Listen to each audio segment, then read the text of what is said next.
I thought I knew her. We had love, dreams, plans, until I found the truth. That night, I saw everything. The hotel room, her and him, whispering like I never existed. But I was there, watching. A hidden camera, a hidden life. She thought she was in control, but now I know. The lies, the betrayal, all of it. It wasn't just her cheating, it was my world collapsing and her smiling as she did it. This isn't just revenge, it's my reckoning, 6 months earlier. Rene! Mary Margaret! The two well-dressed friends squealed and rushed to hug each other as the hostess at the restaurant smiled. After their joyful greeting, she guided them to a table at the back of the cafe. Even though it was still May, temperatures in Houston had already reached the high 80s, and the humidity made air conditioning necessary. I wonder how long they spend in the gym to look like that, the hostess thought enviously as she seated her guests. I'm so happy you called, Mary Margaret, the shorter blonde woman said warmly. It's been so long since you visited. I know, the tall brunette replied. Starting my own advertising agency has taken way more time than I expected. Honestly, I wouldn't be here today if I wasn't meeting a potential client, but since I am, I couldn't miss the chance to see my old college roommate. Yeah, and I couldn't wait to see my maid of honor again. It's been too long, girlfriend. Their waiter brought over 2 glasses of sparkling water, and after taking their lunch orders, Mary Margaret tilted her head and asked, So how's work in the legal field treating you? A big smile spread across Rene's face. It's wonderful. Baker, Norton, and Vinson is the biggest law firm in the city. I'm making a great salary and received a nice bonus last year. I'm well on my way to becoming a partner. Wow, I thought I was doing well. I didn't mean to brag, but how's your agency doing? The brunette smiled with pride. Well, my little agency is the go-to creative place in Dallas. In fact, she said quietly, last night I signed a deal to manage all the advertising for a major oil company in the Southwest region. We'll be earning millions from them next year. Rene nodded in approval. I always knew you'd be a star. The two enjoyed their salads in silence for a few moments, until Rene glanced at her friend. You haven't mentioned anything about dating. How's your love life? Mary Margaret sighed. Honestly, there's not much to say. The dating scene is getting pretty dull. Those matchmaking services aren't helping. I'd have a better chance of finding a unicorn than a guy like your charming husband. She noticed Rene's eyes drift away momentarily. Hey, what's going on, Rumi? Are you and your husband okay? The blonde woman looked uncomfortable. After a deep breath and a sip of her drink, she turned to her friend.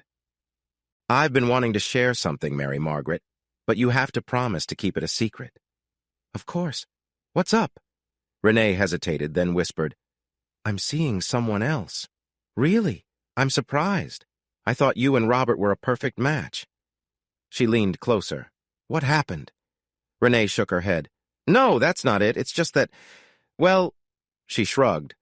Robert's become rather disappointing. Why? Mary Margaret sat back, surprised. Remember when I mentioned Robert's chance to become chief counsel at his old company? That fell through, and now he's trying to start his own practice. Her friend frowned. If he loves law that much, why not go for it? It sounds brave to me. You wouldn't think so if you saw him. Unfortunately, he's working in a small office in a not-so-great part of town. He barely brings in enough money to cover his costs, let alone contribute. I'm the one supporting us. Mary Margaret raised an eyebrow. I recall he supported you while you were finishing law school. Rene shook her head.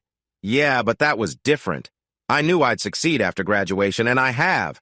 But Robert is just struggling. His office can't compete with the others out there. It's embarrassing when colleagues or anyone else asks about him, she continued, looking away. I thought we would achieve a lot together. But honestly, I've moved on and he's falling behind. She sighed. I've outgrown him. It's time to move forward. Mary Margaret sat quietly, absorbing her friend's words. After a moment, she took another sip of her drink and asked, So who's the new guy in your life? Rene leaned in and whispered, It's my boss at Baker Norton.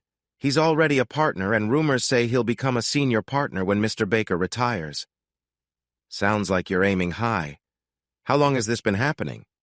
I guess about 6 months, but it's more than just attraction. He's very supportive and wants to be with me when he can sort out his own situation.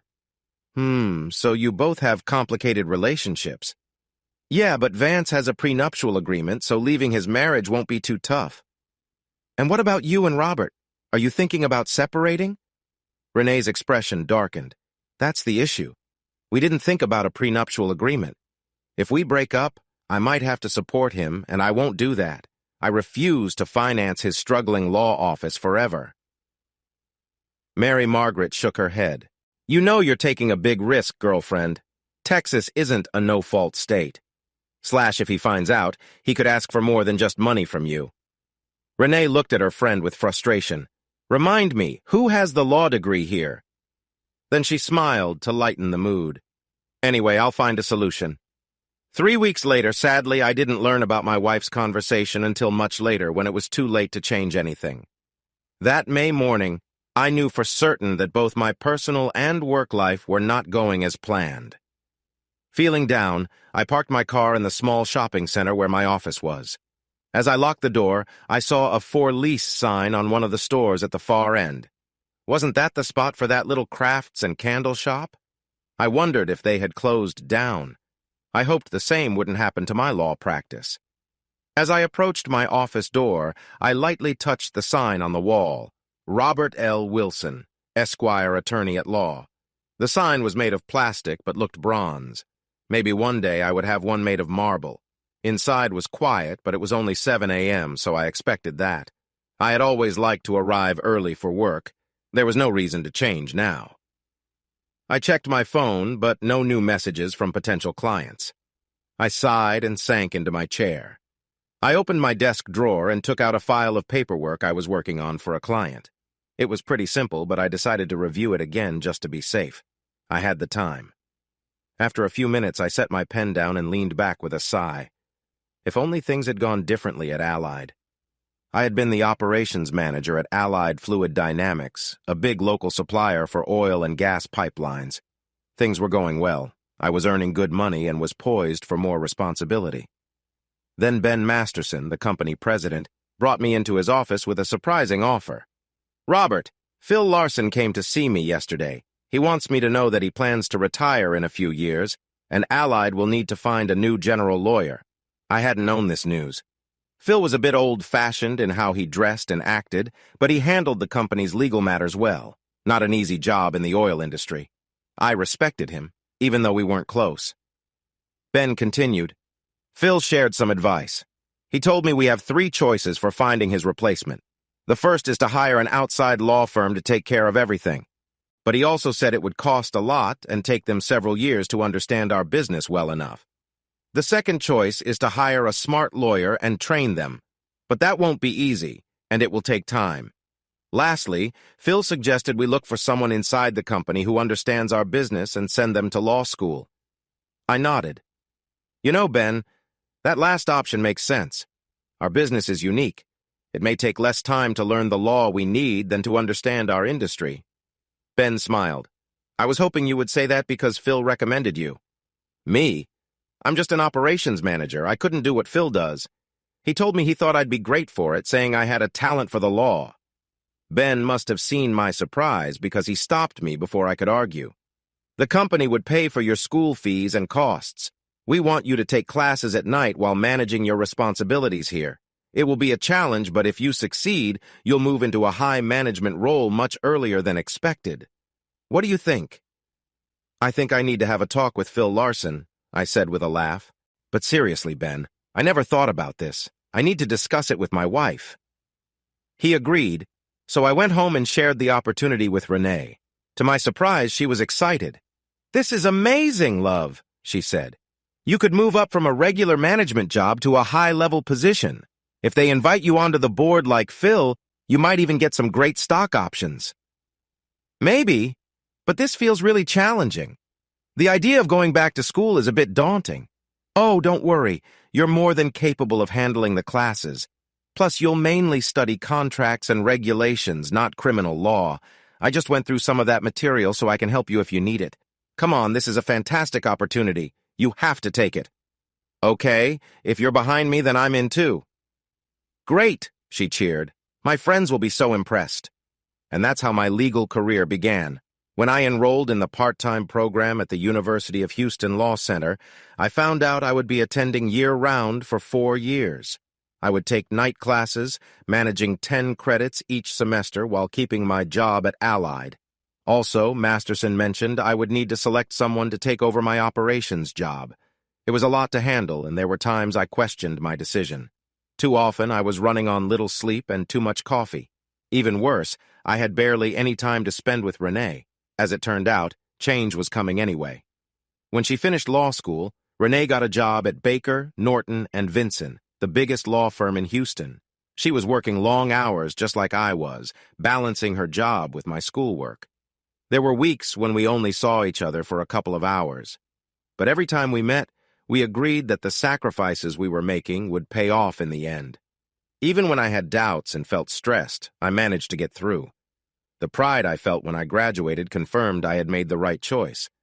But there was still one challenge left: the bar exam.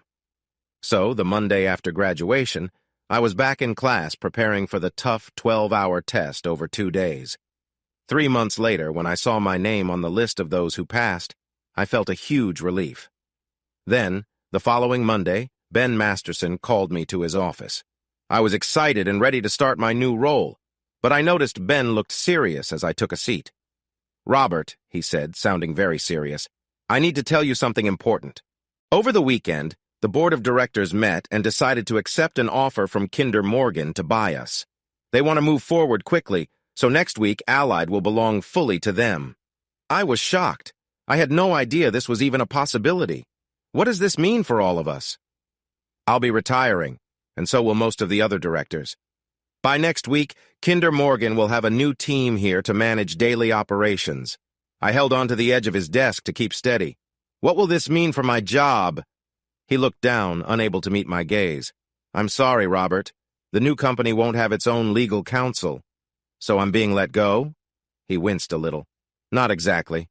The position of general counsel is going away, but you can go back to being operations manager, but you'll need to separate from young Stearns." I thought of the bright young engineer I had been helping. "I can't do that, Ben. Not after all this time. Keep Stearns and let me go instead." "I figured you might say that, Robert." He shook his head sadly. "This merger will help the company and many people, just not everyone. I'm truly sorry." He stood up, indicating the meeting was over. "If you go to HR, they will guide you through everything you need to do." He reached out his hand, and I shook it reluctantly. "I'm really sorry, Robert. This isn't what I imagined when we started this journey together." Just like that, I lost my job. They gave me 6 months of pay and benefits, but it didn't ease the sadness I felt for my unfulfilled goals. Rene was heartbroken when I told her. "How can they do this to you, especially after all those extra hours? It's just not fair." I agreed, but there was nothing I could say to make either of us feel better. It was just business, and I was a victim of the circumstances. "Are you going to start looking for work in the petroleum industry?" she asked. "You still have contacts there, right?" "Not anymore. I've been so focused on law school that I've lost touch with many of my former colleagues. Besides, with the price of oil down this year, not many people are hiring." "What will you do then?" "I didn't spend the last 4 years in law school to give up. I'm going to start looking for legal jobs." "Don't be silly. Baker, Norton wouldn't hire you. They only want fresh graduates. Other big firms are the same. Unless you have unique skills or major clients to bring along, your chances are slim." "I'll start my own firm if I have to," I insisted. She let the conversation drop, likely hoping I would change my mind.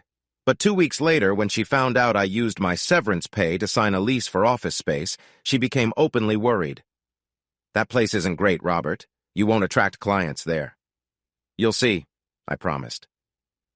Looking back, I believe that was when our marriage really began to struggle.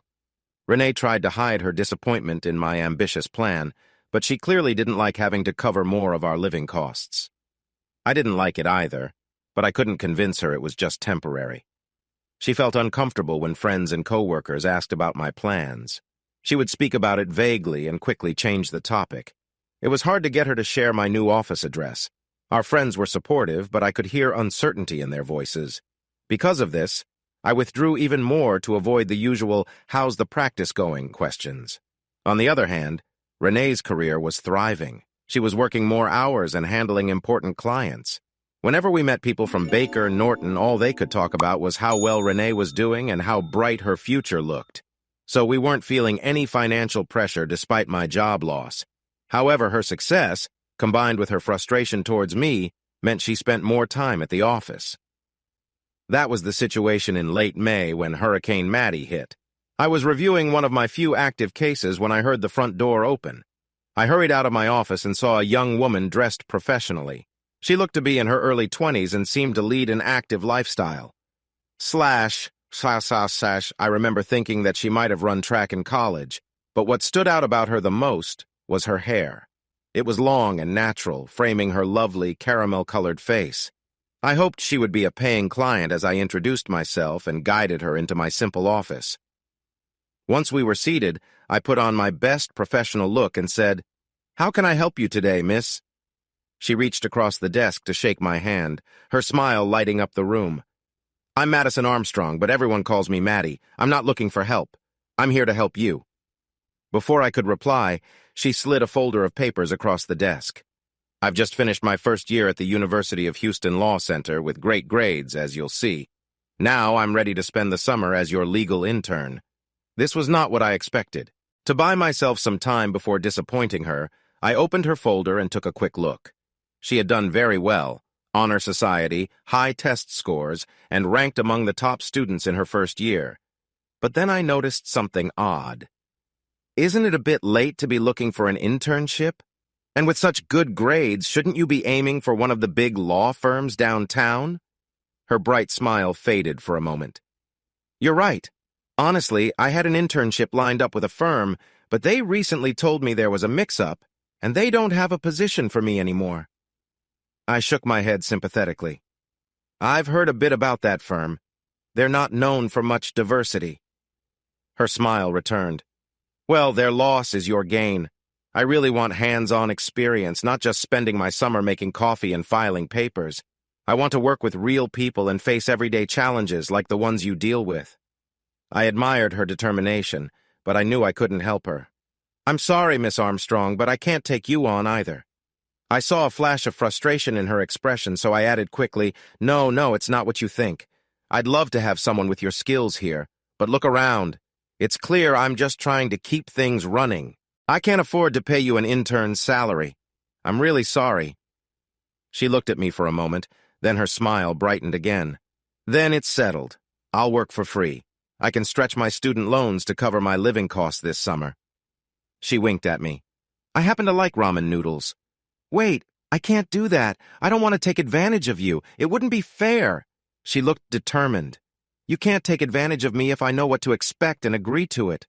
Besides," her eyes were hopeful, "I really need the experience, and you come highly recommended by Dr. Goldstein." I remembered Goldstein. He had been tough on me in class. I was surprised he would remember me, let alone recommend me. I hoped I wouldn't regret this. I stood up and extended my hand. "All right, Miss Armstrong, you're my new summer intern." She squealed with delight and shook my hand vigorously. "Thank you. You won't regret it." I raised an eyebrow when she called me Squire, then laughed as I figured out why. "You must have seen my sign outside. My name's Robert Wilson. Esquire is just a fancy word for lawyer." "Oh, I know that," she laughed. "My father was a lawyer and everyone called him Squire. It just stuck with me." "All right then, just call me Robert, or Mr. Wilson if we have a client visiting." I walked her out of my office. "You can set up there, but just so you know, I don't have a desk or chair for you yet." She looked around, unfazed. "No problem. Can I use your internet connection? I have my laptop in the car." After I nodded, she dashed outside and returned shortly. She took a seat in the waiting area and quickly got to work on her laptop. I watched, amused, as she finished up her tasks, made a few notes on her phone, then looked up at me. "Is it okay if I don't start for another hour?" I grinned at her. "What am I going to do? Dock your pay?" She giggled and ran out the door. It was actually an hour and a half before she returned. I heard a loud engine outside and went to the door to see what was happening. She was stepping down from the cab of a large pickup truck. Spotting me, she waved and called me over. "This is my brother's truck. He let me borrow it." I almost corrected her, but was too curious to say anything. She led me to the back of the truck, and when she opened the tailgate, I saw a nice-looking office desk. "Where did you get that?" I asked, surprised. "Off of Craigslist," she replied. Seeing my expression, she quickly added, "Don't worry, it was free. A company was closing down and gave away their furniture to anyone willing to take it. I also got a chair. Can you help me bring them in?" The desk wasn't too heavy, but I was impressed by how easily Maddie managed her end. She must have been some kind of athlete, I thought. While she returned the truck, I went back inside, still trying to wrap my head around how my day had turned out. "This is definitely not how I expected my morning to go," I said to myself, looking at the new office furniture. 45 minutes later, she swung back into the office. "I'm back, Squire. Now we can get started." Before I could correct her about my name, Hurricane Maddie began changing my life. By the end of the first week, she had completely reorganized my filing system. This was actually helpful because I hadn't really set up any system. With only a few clients, I had just laid files wherever there was space. When Maddie saw this, she didn't say anything, but the next day, I found a new filing cabinet in my office. She had neatly arranged all my clients in alphabetical order. "Free on Craigslist," she said, explaining how she got it. Next, she organized my schedule. Soon, she had my calendar synced with my phone and her computer. I thought to myself, if we ever get lots of clients, Maddie will make sure we never miss an appointment. She even connected it to my billing system. Maddie was not just good at organizing, she was also great at research. She quickly navigated laws and found important details that could help our clients. I usually took pride in my abilities, but she made me realize I still had a lot to learn. Once she got comfortable, Maddie focused on our clients and their needs. She wanted to know everything about them, and I was happy to share their files and direct her to the right laws. After she learned about their concerns, she would ask me questions about my approach. I found that I was helping her learn how an attorney thinks about a case. She soon understood that practicing law is not as simple as it seems in school. When we weren't busy with clients, she would bring her law school books, and we'd talk about different cases. I was impressed by how much case law she knew, and I think she liked how I analyzed the issues. I enjoyed our discussions, and my days went by much faster. I had told my friend Rene about Maddie early on, and she found it funny. One day, I introduced Maddie to her, and Rene had a hard time holding back her laughter when Maddie called me Squire. That night, Rene teased me about my flunky. I told her about Maddie's good grades and test scores, but Rene wasn't impressed. That bothered me. "She'd be an intern at your firm if they hadn't changed their offer," I pointed out. "It's good we didn't," she laughed. "I can just picture the chaos she'd cause with her wild hair." "I think the hair suits her, and she is really smart. Baker Norton missed out on a good opportunity," I replied. Rene rolled her eyes and switched topics. As the summer in Houston got hotter and more humid, life at home felt colder. Where Rene had once been impatient with my efforts to build my law practice, she now seemed indifferent. When I tried to share news about a new client or a funny story about Maddie, she wasn't really listening. Whenever I suggested going out, she always claimed she had too much work. By late July, we barely saw each other. The stress peaked one day when Maddie asked me a question about our process, and I snapped at her. She looked surprised and quietly left my office. I took a moment to calm down, then went to sit next to her desk. "Can I talk to you for a minute, Maddie?" I asked gently. She didn't look at me. "Of course, you're the boss." "Maddie, I'm sorry. You weren't wrong to ask those questions. It's great that you want to learn. The issue is with me." I sighed. "Rene and I are having a tough time, and I guess I took it out on you." She looked concerned. "What's happening, Squire?" I found myself explaining everything about Rene's disappointment and how things had cooled between us. "Maybe I'm to blame. I've been so focused on my work that I didn't see I'm struggling." "No," she said firmly. "You had a goal, and you're working hard to achieve it. I don't know how it will turn out, but I know you're a great attorney. I've learned so much from you." "I appreciate your support, Maddie, but I don't think Rene thinks that way." She studied me thoughtfully. "Sounds like things aren't going well in your relationship." I gave her a small smile. The only romance I see these days is on the Hallmark Channel. She touched my hand briefly and said, "Things will get better, Squire. I'm sure of it." Then she quickly pulled her hand back. I smiled again. "Thanks for the encouragement, Maddie. Now I should get back to work." That was how things were left. I made sure not to bring my personal life into the office, and Maddie respected that boundary. We both understood the agreement. Things stayed that way until early August. One late morning, I was working when I heard the doorbell ring. Maddie, who was also acting as the receptionist, went to see who it was. Moments later, she appeared at my office door with a strange look. "Squire, you have a visitor? She says it's important." As I stood up to greet her, I was surprised to see Rene's old college roommate walk in. "Mary Margaret, it's been so long. How have you been? Are you still in Dallas?" "Yes, I'm still working there, but I'm here for the day. My meeting wrapped up earlier than I thought, so I wanted to see if you could join me for lunch." I pretended to check my calendar. "Sure, that sounds great. Should I see if Rene can come too?" "Actually, I spoke with her the last time I was here, so I wanted to spend time with you this time." "Oh, okay. Then let's go." I led her to the reception area. "I want you to meet Madison Armstrong, who is interning with me this summer. Maddie, this is Mary Margaret Olson, a longtime friend of Rene's and mine. Can you keep an eye on the office while we're out?" "Of course. Nice to meet you, Mary Margaret," Maddie said, shaking her hand. As we walked out, I noticed Maddie's expression was a bit off. She didn't seem to smile. Suddenly, Mary Margaret chuckled and grabbed my arm. "What's with the Squire nickname, Robert?" I sighed.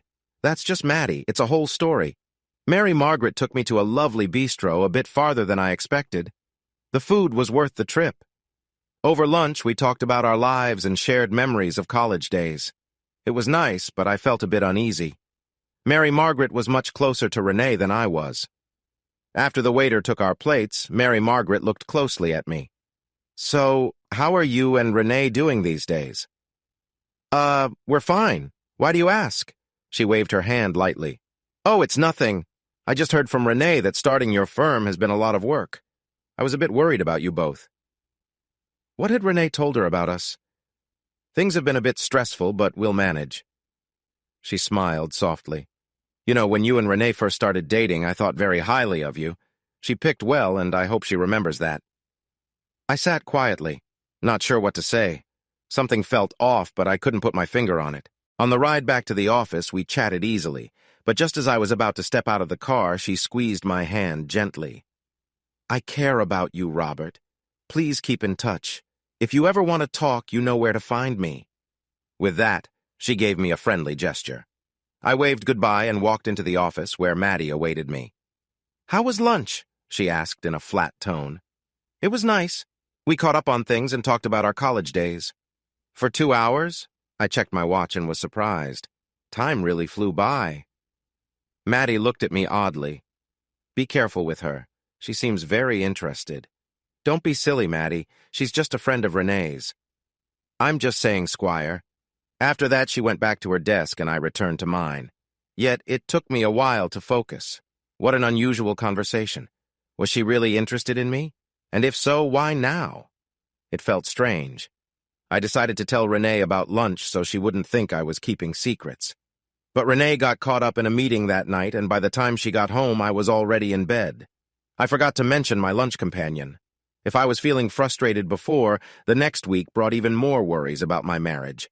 I had hoped we could spend some time together, but Rene worked all weekend. Then, on Monday morning, she called with more bad news. "We've started talks about a big project for a client. I can't say much, but you'll read about it later. We're all going to be very busy, and I probably won't be home much this week." With how things were going, I thought bitterly that I probably wouldn't even notice, but I didn't say that to her. That night, I worked late and treated myself to dinner at a nice restaurant. I had hoped Rene would be home when I got back around 11 o'clock, but she wasn't there. By morning, she still hadn't come home. I was starting to feel like I was living alone. I tried not to let my frustration show when I saw Maddie.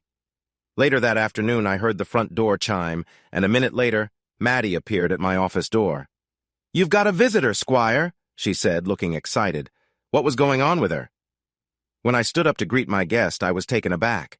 Maddie brought in one of the most beautiful women I had ever seen. She had long blonde hair and dressed very stylishly, presentable for a professional setting. She looked like a model, and judging by the way Maddie was staring, she was impressed too. As I stood there, the woman stepped forward confidently and shook my hand. "Mr. Wilson, I'm Amber Thompson. I'm sorry for dropping in without notice, but I'm in a hurry. I want to get a divorce and need your help as my lawyer." With that, she took out a check from her handbag. "Here's $2,000 for my retainer. If that's not enough, just let me know and I'll adjust it." No, that's perfectly fine, Mrs. Thompson. Please have a seat so we can talk about your situation," I said, pointing to a chair. She smiled a bit but shook her head. "I'm sorry, but I don't have time for that right now. I just wanted to ensure I have your help. If you're free, I'd like to meet with you at the same time tomorrow to go over my case." I pretended to check my calendar, but I knew that whenever she wanted to meet, I'd make it work. "Tomorrow afternoon sounds great," I assured her. "That's wonderful," she replied. "I look forward to working with you." Then she turned and left my office, and I couldn't help but admire her as she walked away. After Amber left, Maddie came in and looked at me. So I guess she had to hurry back to her photo shoot, huh? I didn't want to say anything that might upset Maddie. "I can't say for sure, but she certainly stood out compared to our usual clients," I replied. Maddie chuckled and returned to her desk, but paused to give me a long look. I didn't want to admit it to Maddie, but Amber had really affected me. I had met many attractive women, but none compared to her. That evening, I had some leftovers for dinner and then sat down to watch TV. I was flipping through channels when I came across a movie. The actress reminded me of Amber, and I felt a familiar longing, which I resented. After only a few minutes, I turned off the TV and went to my computer. I found a video featuring a blonde similar to Amber, and, despite my efforts to focus, I reflected on my feelings. Embarrassed, I tidied up and went to bed. The next morning, I woke up and took a shower, spending extra time getting ready and picking out my best suit and tie. I suddenly noticed I was humming while driving to work, and I shook my head. "You're acting like a kid," I scolded myself. "You're a married man, and Amber is just a client." "Stay focused," I reminded myself. But the memory of Amber lingered in my mind, pulling at me in a way I knew I shouldn't let happen. The day was busy enough to keep me occupied, but as our meeting time got closer, I found myself looking at the clock often. When 3:30 came and Amber hadn't arrived, I felt disappointed. A little later, I stood up to look outside, but there was still no sign of her. When I returned, Maddie smirked, but didn't say anything. Then my phone rang, and it was Amber's voice. "Robert, I feel like I'm always apologizing. I'm running late at work. Could we meet somewhere nearby?" "Of course, where do you want to meet?" "Do you like jazz? There's a nice place I enjoy called the Downbeat where we can chat over a drink." I was pleasantly surprised. "I love jazz. The Downbeat is my favorite place in Houston. I can be there in an hour." "Perfect. I'll see you then." Maddie walked in as I was tidying my desk. "So you have a meeting, huh?" I frowned at her. "I have a client meeting, nothing more." "Were you listening in?" She crossed her arms. "Kinda hard not to. You were speaking quite loudly." "She just got held up at work. We're meeting to discuss her case," I said. She nodded and then gave me a look I couldn't quite understand. "Just be careful, okay?" "I promise, Maddie," I assured her as I headed out the door. The Downbeat is located in a vibrant part of Houston with many little shops and restaurants. It's usually busy, but I got lucky and found a parking spot right away. I walked up the stairs to the club and searched for Amber. She was at a table in the back, waving at me. When I reached her, she grabbed my hands and greeted me warmly. A hint of her perfume reached me, and I couldn't place it. "I hope you don't mind meeting here. I thought it would be nice to talk while enjoying the music." "No, this is perfect. A nice change from my office." We ordered drinks and I asked her to share about her case. She moved her chair closer and leaned in slightly so we could talk without disturbing others. I noticed her perfume again. It was lovely but not overwhelming. Amber explained her divorce was quite straightforward. "We met in high school, dated through college, and married young. But over time, we drifted apart with different interests. Irreconcilable differences is a good way to put it. We want to keep things friendly and have mostly agreed on what to do with our property. I just need someone to support me in making sure everything is in order and to guide me through the process." If only everyone could handle things with such maturity, I thought.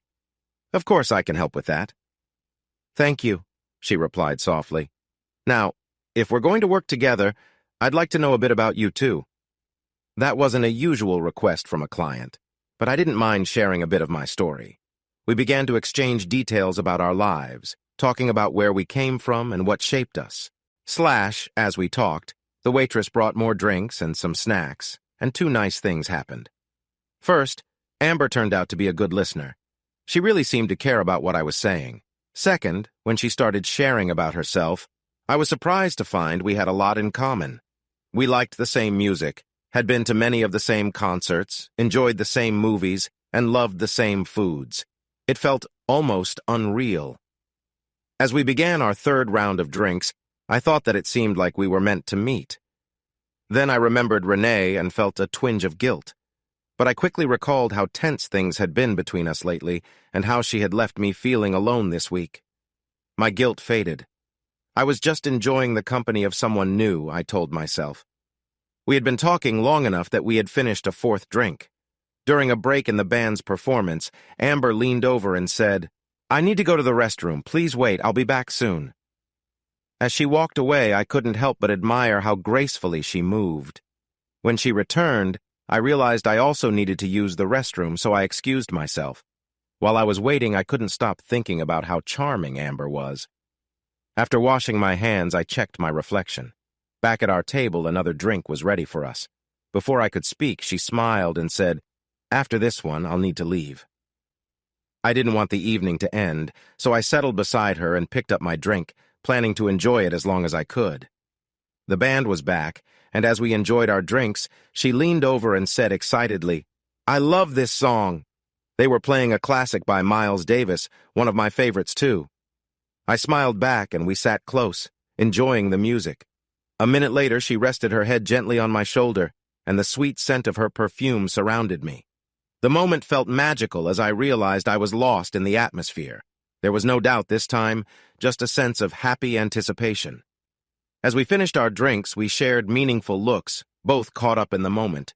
Suddenly, applause from the other patrons startled me, and I stood as the house lights came on.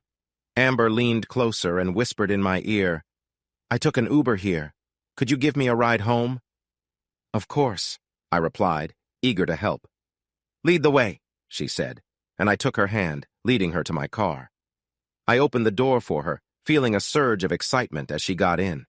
Once we were on the road, she leaned over and pointed me toward her apartment. I glanced at her face lit by the streetlights, trying to resist the urge to lean in closer. When we parked in front of her building, she looked at me and said, "If you come up with me, I can give you that property settlement we talked about." I nodded, my mind racing at the thought of being alone with her. As we entered the lobby, we held hands and continued to do so in the elevator. Once inside her apartment, she led me to a cozy seating area. Her phone chimed, and she quickly checked the text, smiling at me. "Let me mute this so we won't be disturbed." After placing her phone and bag on the coffee table, she smiled warmly. "Give me a moment. I'll be right back." As she disappeared into the hallway, I took a moment to look around. The apartment was beautifully arranged, like something from a magazine. Then I heard a noise from the coffee table. Her phone was vibrating with another message. I picked it up to put it somewhere quieter, and when the screen lit up, I was surprised to see a conversation Amber had been having with someone throughout the evening. "Is he there yet? Just arrived? X in drink? Done. Don't forget vid. Okay." The messages were puzzling, but then I noticed something alarming. There was no name, just a phone number I recognized. Rene's. Why is Rene messaging Amber? What is going on? I couldn't make sense of everything, but I suddenly felt a strong need to leave. I quickly grabbed a page from a magazine and wrote a note. "Sorry, have to leave. Just got an alert from my office. Call me tomorrow. Robert." After that, I quietly slipped out the door. Once in my car, I quickly drove away. What was happening? How did Rene know Amber? How did she know we were meeting? What did those messages mean? Feeling confused and anxious, I realized I had driven to my office without thinking. Unsure of what to do, I stepped inside and sat down on the sofa, resting my head in my hands, trying to calm my spinning mind. Finally, I decided to lie down and close my eyes for a moment. Squire, wake up! Are you okay? What happened? I opened my eyes to see Maddie looking worried. Oh no! I groaned, sitting up. What time is it? A little after 7. Oh no! Then I looked at her. Do you have any aspirin? She hurried to her purse and came back with 2 pills and a mug of coffee. I popped the aspirin in my mouth and took a large sip of coffee, only to yelp, Ow, that's hot! Good, she said, hands on her hips. Maybe it will help you feel better. I shook my head, which made my headache worse. I had too much to drink last night, but I don't think that's it. I think someone might have put something in my drink. She pulled her desk chair closer and sat down, looking worried. What happened, Squire? Tell me everything and we'll sort this out. I started describing the night, leaving out anything that might complicate things. Still, Maddie seemed to catch on because she joked, Is that how you always have client meetings? I didn't answer. We both knew the truth. When I mentioned taking Amber back to her apartment, Maddie's expression changed. So, did anything happen? She asked. No, that's when things got really weird. I thought we were already past that point. I ignored her. While Amber was in her bedroom, her phone started buzzing with a text. I looked at it and I couldn't believe it. The text was from Rene. Maddie's eyes widened. Rene, your wife Rene? Yes, I recognized her number. It scared me. How does Rene know Amber and why is she texting her at this time? What did the text say? There were several messages and I can't remember them all, but she was asking Amber about X and video. I started to panic, wrote Amber a note about a break-in at my office, and left. That was the first smart thing you did last night. Maddie could be sarcastic. I ignored her again. When I got to my car, my thoughts were all jumbled. Maybe it was from drinking, but it felt more serious. Eventually, I ended up here and crashed on the sofa. I still couldn't figure out what happened. Maddie was quiet for a moment, then leaned in closer. Squire, I think someone set you up. My headache was still pounding. What do you mean, set up? Did you suggest going to the jazz club? No, that was Amber's idea. And did you encourage her to drink? Well, I didn't say no. Uh-huh. And did you offer to take her home? She asked, and I was happy to help. She said she had a document from her husband. Right. So basically she led you on, deciding where you'd go, how long you'd stay, how much you'd drink, and taking you back to her apartment. Oh, no, I groaned, pressing my forehead. And those texts? Did Rene ask Amber where you were? No, just, is he there yet? What was the last text you saw? Don't forget the vid.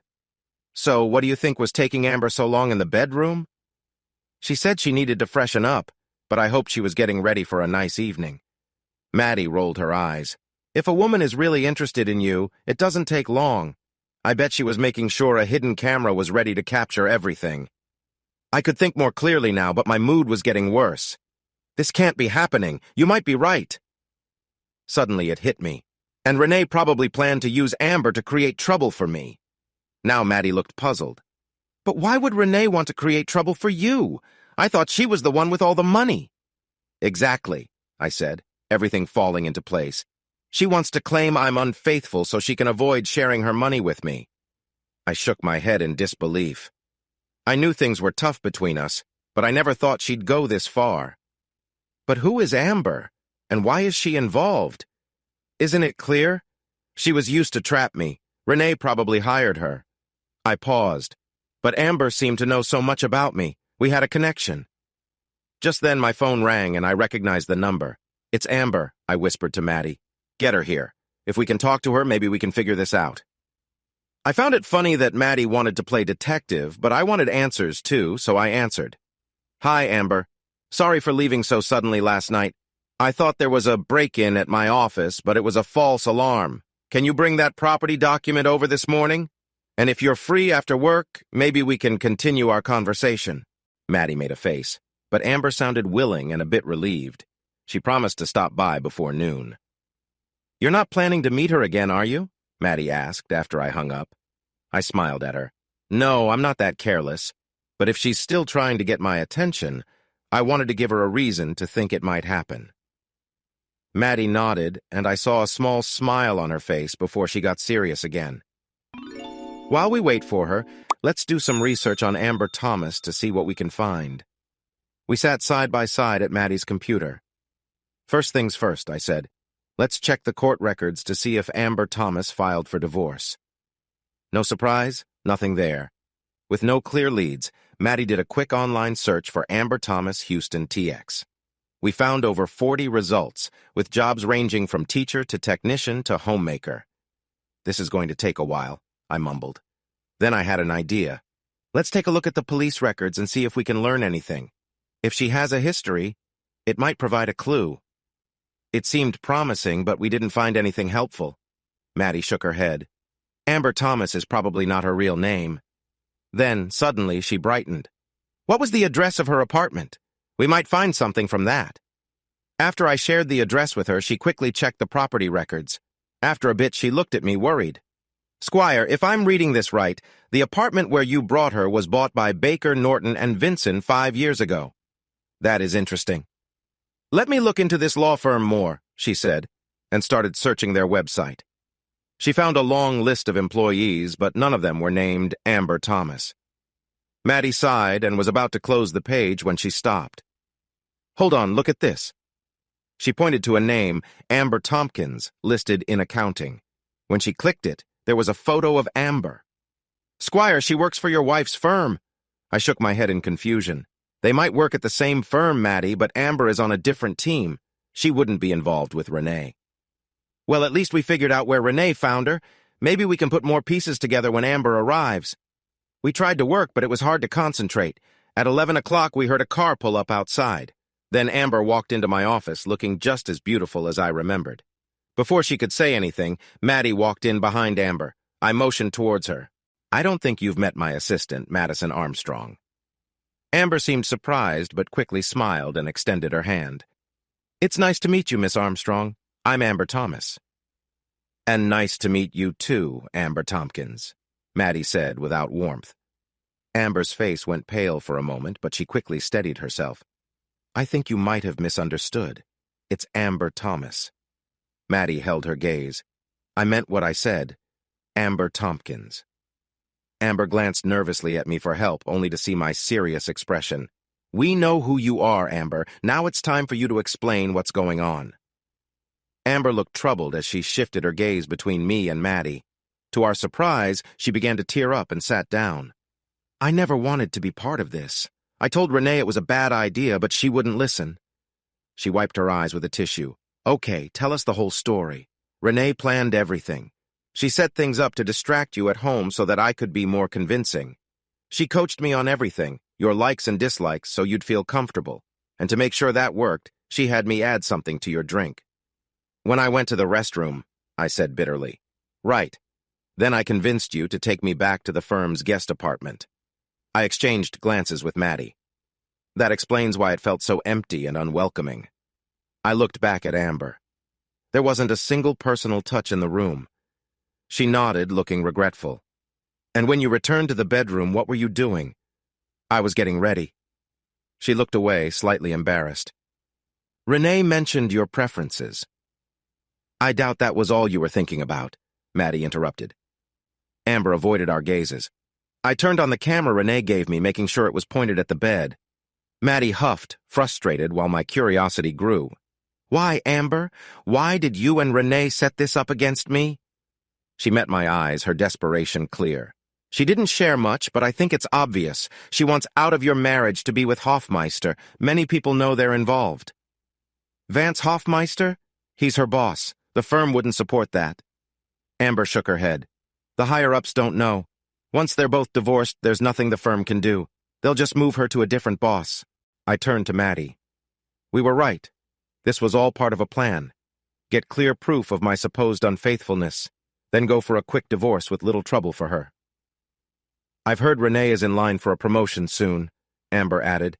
If she gets it, her pay will go up significantly. She likely wants to stop you from benefiting. I was shocked. But why get you involved, Amber? What was in it for you? Tears came to her eyes again, quiet but filled with regret. It's my fault. After my marriage ended a couple of years ago, I fell into a lot of debt. I was trying to pay it off when my sister got sick and needed money for surgery. She had nothing to her name, and I had no credit. She avoided our eyes. But I had access to an account for a client of the firm. Desperate, I took $48,000 to help her. I know it was wrong, but I had no choice. Now she looked at me with determination. No one noticed, and I started to pay it back. I had just finished when Rene asked for my help. She knew what I did and said she would keep quiet if I helped her, but her confidence dropped. What she wanted was to use me against you. I glanced at Maddie. The anger on her face faded into sympathy, and I couldn't help but feel a little sorry for Amber, too. So what do we do now, Squire? I'm not sure, Maddie. I wish there was a way to turn things around on Rene and her boss, but I don't know how. Suddenly, Amber's face lit up. I might know a way. We both looked at her in surprise. You know how they've been in meetings all week at the Alessandra? Slash and I knew which room we had booked for Rene, and I had heard that she and her new friend were always together. If we could sneak a camera into her room, we might get what we need, I said. A spark of hope ignited in me, but then reality hit. That sounds great, I replied. But we don't have anyone with spy skills on our team. How could anyone sneak into a fancy hotel, get into a locked room, set up a camera, and leave without being seen? Maddie looked at me seriously. I can do it. How? I asked, still doubtful. I'll dress like a maid. They can access all the rooms. And you think that's a good idea? She smiled a bit. My mom works as a maid at the Alessandra. I was taken aback. I hadn't known that. The thought of Maddie doing that made me uncomfortable. No, Maddie, that's not right. You're studying law. It wouldn't look good. I trailed off. Plus, it's risky. What if Rene sees you? Amber chimed in. I'm going to meet the team this afternoon. I could call you when their meeting ends. Maddie crossed her arms, looking determined. Then it's decided. She locked eyes with me. I've got this. We spent a little longer going over our plan and then set it in motion. Maddie went outside to call her mom. After a long chat that I would have liked to hear, she came back, nodding. She's on board. We're all set. The three of us got into my car and drove to the apartment Amber had been using. She went inside and returned with a small camera. Are you sure that will work? I asked. You'd be surprised how well it works, she said. And we can connect to it online? Of course, using the hotel Wi-Fi. We drove downtown to the garage next to the Alessandra. I hoped I could get internet on my laptop as I parked on the roof. Luckily, the hotel's Wi-Fi reached outside, so we connected easily using the password Amber gave us. I entered the webcam URL, and we were ready. As I set things up, Amber rushed off to meet the support team, and Maddie left to meet her mom. I sat in the car, phone in hand, worried about everything that could go wrong. An hour later, my phone rang, jolting me from my thoughts. Robert, it's Amber. The meeting is ending soon. Is the webcam ready? I haven't heard from Maddie yet. I'll call her now. I hung up and dialed Maddie. They just got to Rene's floor, she told me. I'm going to sneak into her room. Hurry, I urged. They'll be there any moment. The phone went silent and I nervously checked my phone and laptop. A text from Maddie popped up. Almost done. I refreshed the laptop and suddenly Maddie's face appeared on the screen. I almost missed her. She wore a loose gray outfit and had her hair pulled back, covered with a large gray cloth. Maddie, be quick, I said urgently, startling her. You scared me, she replied, then resumed adjusting the camera. Just then I heard a door unlock. Rene walked in. Oh no, she knows Maddie. As I held my breath, Rene looked at Maddie and asked, What are you doing here? Maddie quickly responded, Turn down service, ma'am. She walked over to the bed and pulled down the covers. Would you like 1 mint or two? No mints, Rene snapped, turning away. Just finish up and leave. Yes, ma'am. Sorry to disturb you. Maddie turned, gesturing at the camera before exiting the room. I sighed in relief, remembering to mute my laptop. Rene didn't recognize Maddie. I guessed she didn't pay much attention to staff. Just then, the passenger door opened and Amber jumped in. Did Maddie make it inside? She asked. I pointed to the laptop. The room was empty now, but the bathroom door was closed. Rene's probably in there. We heard a knock at the hotel room door and Rene stepped out wearing a robe. A man walked in. Amber whispered, That's Hofmeister. Thank goodness you're here, Rene said. I thought those meetings would never end. Vance greeted her warmly. You think you had a tough time? I had to sit across from you trying to keep it together and thinking about what happens after. He gently moved her robe aside. Rene stood there looking at him. I felt uneasy watching, knowing what was about to happen. This was my wife, the woman I loved. I must have reacted because Amber squeezed my arm and whispered, "I'm sorry." Just then, the back door of my car opened and Maddie climbed back in, still in her outfit. "I got here as fast as I could," she said, breathing hard. "Did I miss anything?" I pointed at the laptop. She leaned in to see. "Oh," she said softly. On the screen, Hoffmeister was quickly changing out of his suit and onto the bed, leaning in to kiss Rene again. Then he pulled back, and it was clear they were sharing a close moment. Rene made an excited sound, showing she enjoyed the attention. Whatever was happening, she seemed eager for more, shifting a bit to be closer. Maddie held my shoulder tightly, leaning forward to watch. I heard a quiet sigh from Amber next to me, suggesting she was also moved by what we were seeing. Vance came closer on the bed, looking pleased. Rene closed her eyes for a moment before glancing at him with an unreadable look. She shifted closer to him. I wanted to look away, but I couldn't. As I watched, memories of when we first connected rushed back to me. I had always found her intriguing. Now, seeing her again made me feel complicated emotions. I wasn't alone in my feelings. My companions were also breathing heavily, lost in their thoughts. A small sound came from behind me, and I glanced in the mirror to see Maddie staring. I couldn't tell what her hand was doing, but Amber's fingers were fidgeting with her blouse. If I thought we were all thrilled, Rene seemed completely absorbed in her own world. I could see Vance reacting to her movements, calling out to her, and she looked pleased. She sat up, moving eagerly, her face showing her feelings as they interacted. Vance gently pulled Rene closer, and we could see him reaching out to connect with her. She took deep breaths and made sounds that communicated her enjoyment. Before long, Rene changed her position, focusing on the connection with Vance. She moved more energetically, clearly expressing herself. Then, with a sudden motion, she paused and let out a joyful sound, clearly excited. "Dang!" Maddie exclaimed, and I realized we had all been holding our breath, exhaling at the same time. I fought to clear my mind. It was a good thing Maddie and Amber were with me. If I had been alone, it could have been another story. I took a deep breath and turned to my companions. "Well, it looks like we've found proof of betrayal," I said lightly. When they nodded, I started saving the video. But before I could finish, Vance's voice came through. "What about Tompkins? Is he on the job or what?" Maddie gasped, and I noticed frustration on Amber's face. Rene settled back on the bed, looking relaxed.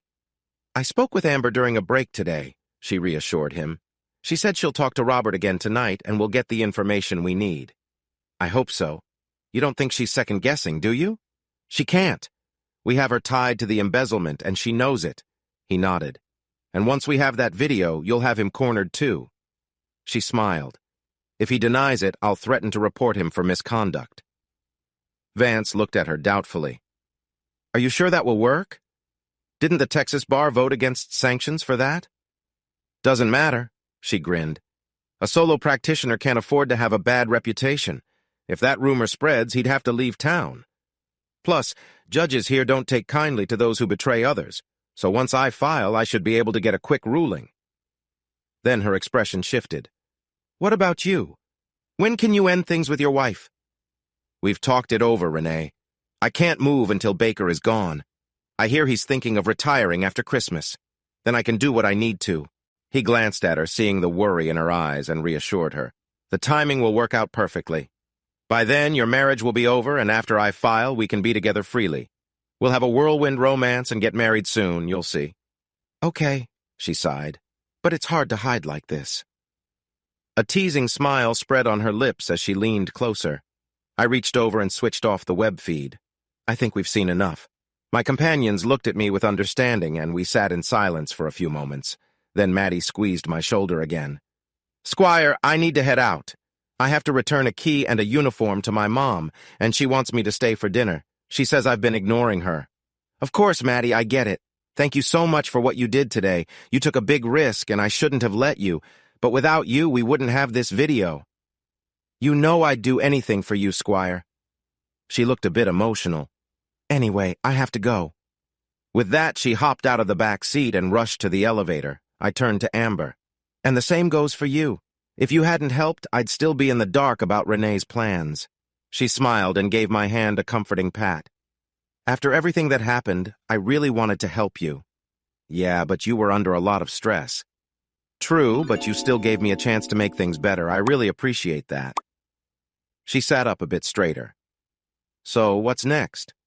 I had been thinking about it. I need to edit this video and make a copy. After that, I have to find a way for Baker to watch it. Her smile was as encouraging as before. I think I can help with that, too. There's a banquet tonight at the hotel to celebrate the end of the talks. Rene and Vance will be there, and they expect me to finalize some important matters with you. Tomorrow, there's a morning session to finish everything up, and Baker will be there. She smiled a bit. He always wants to be the last one to speak. You could talk to him then before he heads back to the office. That sounds great, I replied. I want to move quickly. I'll have to stay late, but it'll be worth it. She looked a little disappointed. That's too bad, Robert. You really are impressive. I hoped we could spend some time together without distractions. Now I felt a bit uneasy. I can't tell you how tempting that sounds, Amber, but I need to focus for tonight. I have to be ready for tomorrow. She gave me a soft look. I understand. I'll call you tomorrow to let you know when to return to the hotel.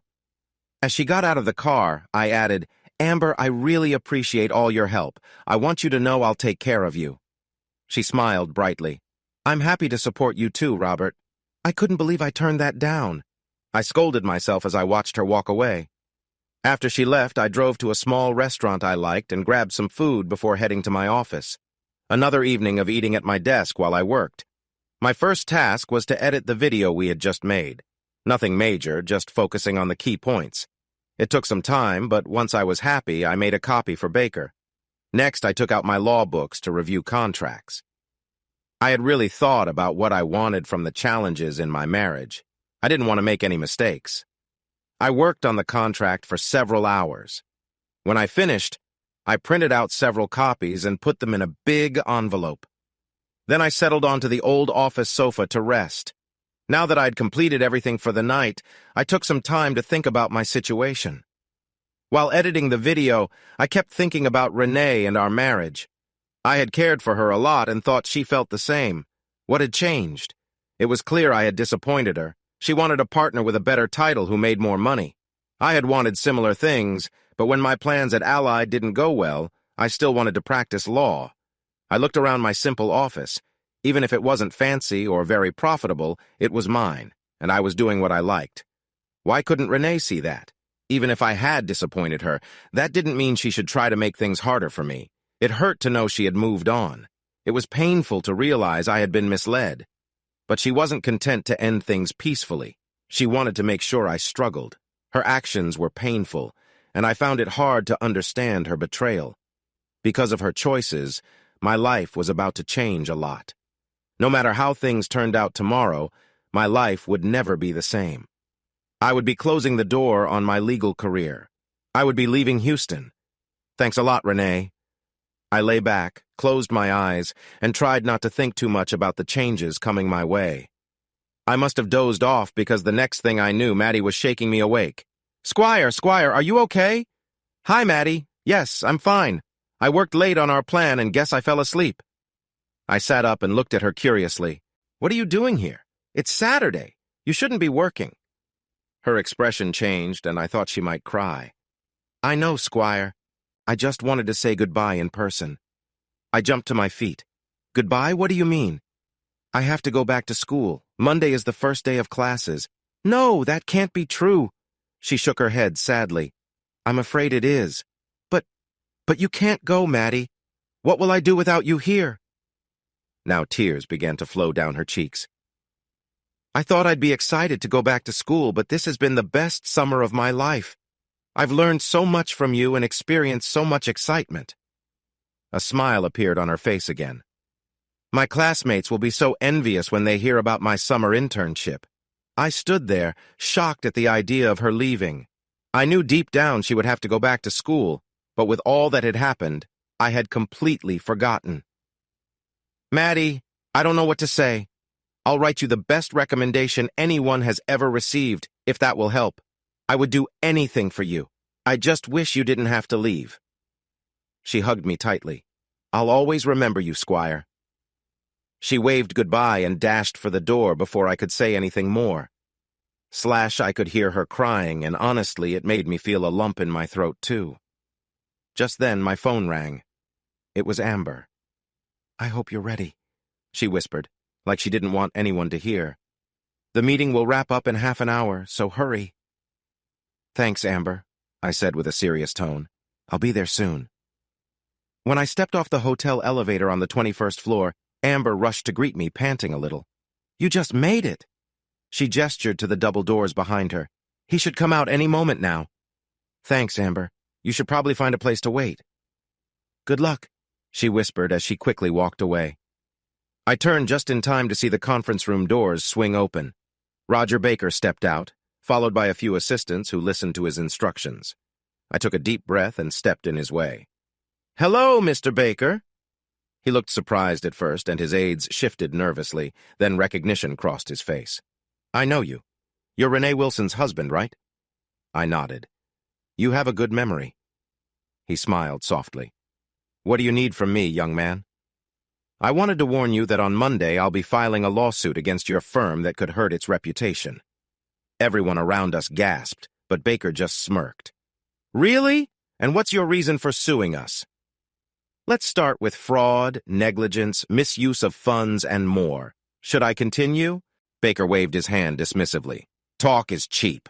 If you want to embarrass yourself, I'll see you in court. I could feel the urgency rising. Don't you want to see the proof of what I'm claiming? I held up the flash drive containing our video. Do you know what this is? His pride took over. I'm aware of what a flash drive is. Then if someone here has a laptop, you can watch it and decide for yourself. He gestured, and an aide handed him a laptop. He reached out for the drive. Well, I looked at his team. For your colleague's sake, I think you'll want to watch this privately. He stared at me, but then nodded. Find me an empty room, he ordered, and his team scattered. A moment later, one of them opened a door and beckoned him in. Baker walked towards it, and I followed closely. If this is a setup, you'll regret it. But I had already plugged in the drive and hit play. As the video started to run, his sentence stopped midway when he saw my wife. I let it run a while longer until it crossed a certain line, then paused it. I think you recognize my wife, Rene Wilson. I hope you haven't seen her like this before. He was silent, his eyes glued to the screen. The man with her is one of your junior partners, Vance Hoffmeister. Clearly they're too close. Still no response from Baker. I should mention that Mr. Hoffmeister is Rene's supervisor against your firm's rules. Also, he happens to be married to your niece. Baker's expression turned to disgust. That dishonest man? Mr. Baker, unless you'd rather not, I'll skip over the next 30 minutes of this video. But if you have any doubt about what's on it, I assure you it's detailed. He shook his head. I understand what closeness looks like. Now, let's move on to the more pressing matter. But first, your two lawyers are in a meeting in this very hotel. I restarted the video, and it revealed the two of them together as they discussed a plan to undermine me. Baker glowered and then looked at me sharply. What was that about embezzlement? I paused the video again. I regret to inform you that Amber Tompkins, part of your staff, embezzled nearly $50,000 from an account your firm oversees. Your two associates found out and used this to manipulate her. Watching Baker's face, it was hard to tell what upset him more, the manipulation or the embezzlement. There's one more part I think you'll want to see. On the screen, my wife spoke to her companion. How soon can you change your situation? We can until Baker is gone. But I heard he plans to retire after Christmas. I just need to wait until the new year, then we can be together. That sounds perfect. By then your marriage will be over and we can be open about our relationship. Okay, she sighed. But waiting is tough. A sly smile appeared on her face as she shifted beside Vance. Patience is key. I paused the video. It seems you have quite the team, sir. What I found interesting in that last part is that I heard your niece is going to have a baby. It seems like your sister's grandchild will grow up without a father. He stared at the screen, clearly upset. After a moment, he took a deep breath and looked at me. You know that video can't be used in court. I smiled. That's for a judge to decide. But it will be seen and people will talk about it. In this world, privacy is hard to find. It won't be long before it's online. I sighed in a mock-caring way. Just think about how this will affect your firm's reputation if word gets out that your lawyers are involved in troubling actions. Consider how your clients will feel, knowing someone might mishandle their cases. And think about your niece, especially at this crucial time in her life. He leaned against a desk and crossed his arms. How much do you want? Excuse me? How much do you want to make this go away? I opened the envelope I brought, took out 2 copies of the contract I had written, and handed them to him. I think this will cover it. He shook his head as he read. $5 million. If you keep reading, it says $5 million after taxes. That's too much! I don't think so. After this, I won't be able to work in Houston anymore. You're covering the money I'll miss out on. Besides, I hear that's close to what a senior partner at your firm makes in a year. He looked surprised but continued to read. After a minute, he looked up, confused. You want your money in 3 months? I want to ensure it's not part of any settlement. He stayed quiet, but I thought I saw a small smile.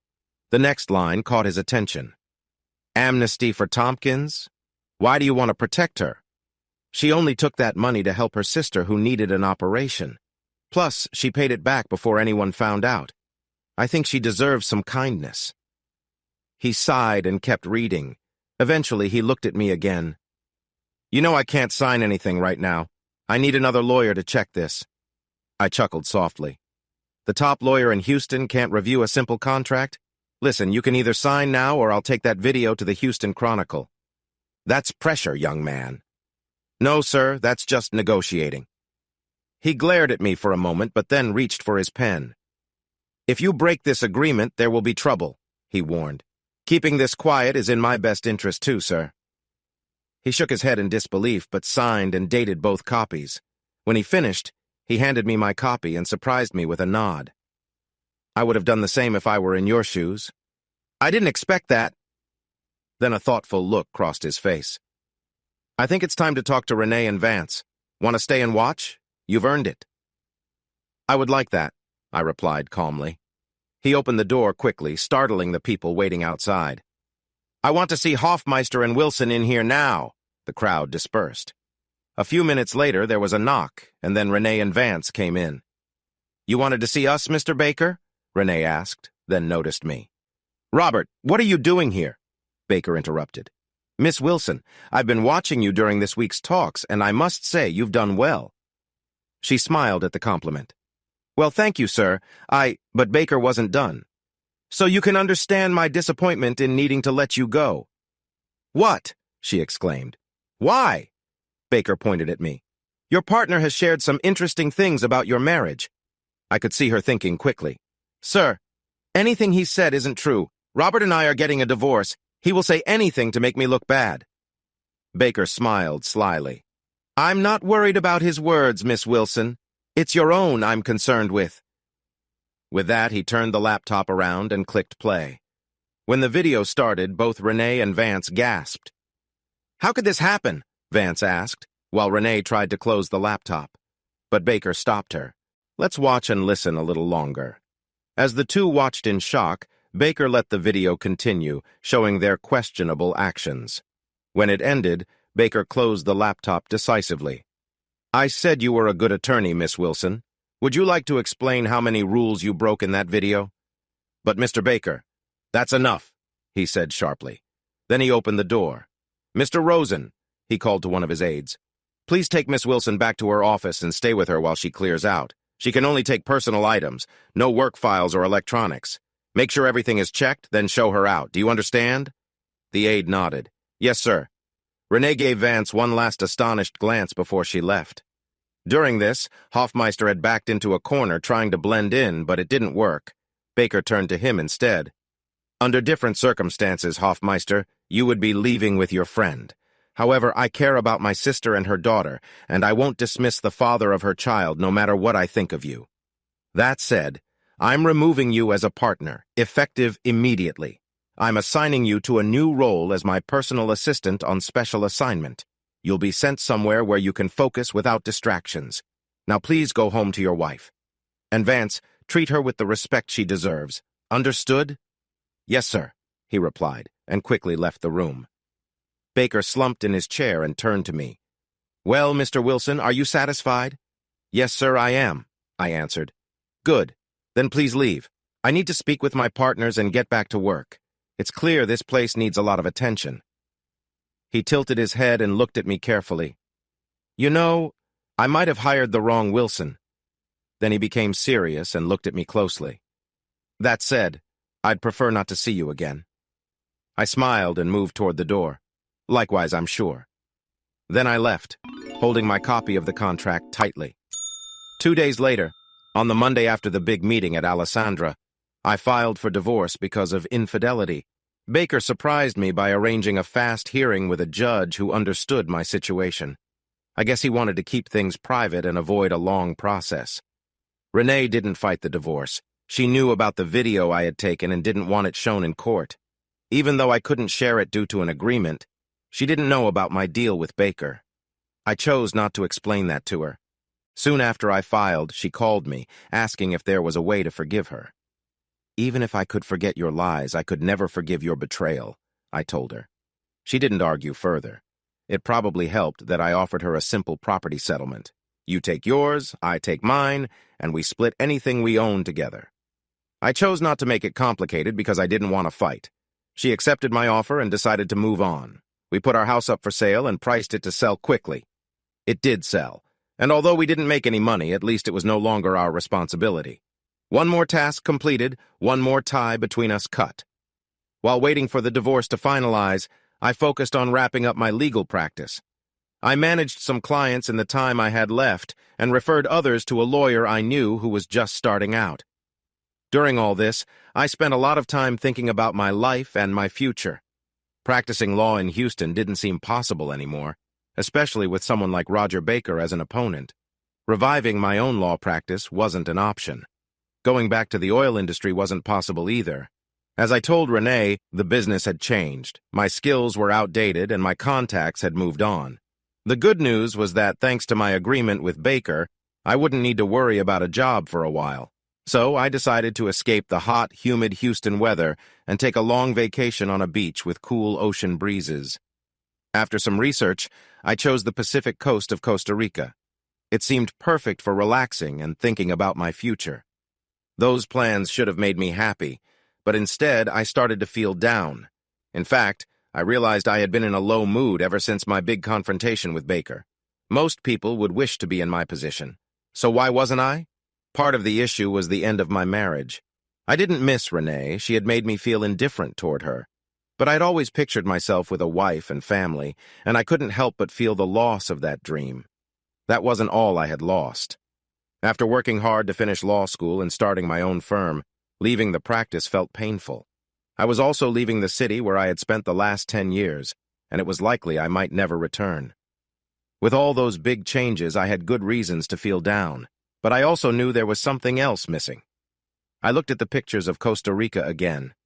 It's so beautiful, and there is so much to enjoy. I just wish I had someone to share it with. Then it dawned on me. It's not just Costa Rica. I don't want to begin my new life alone. I want to share it with someone special. As soon as I realized that, I knew exactly who I wanted, and I felt nervous. What if she doesn't want me? Why would she leave everything to come with me? What if she says no?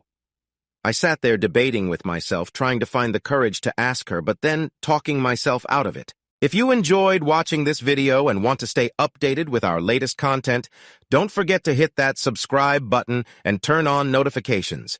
You won't want to miss out on what's coming next. Thanks for watching, and see you in the next video with Queen Cheating Tales.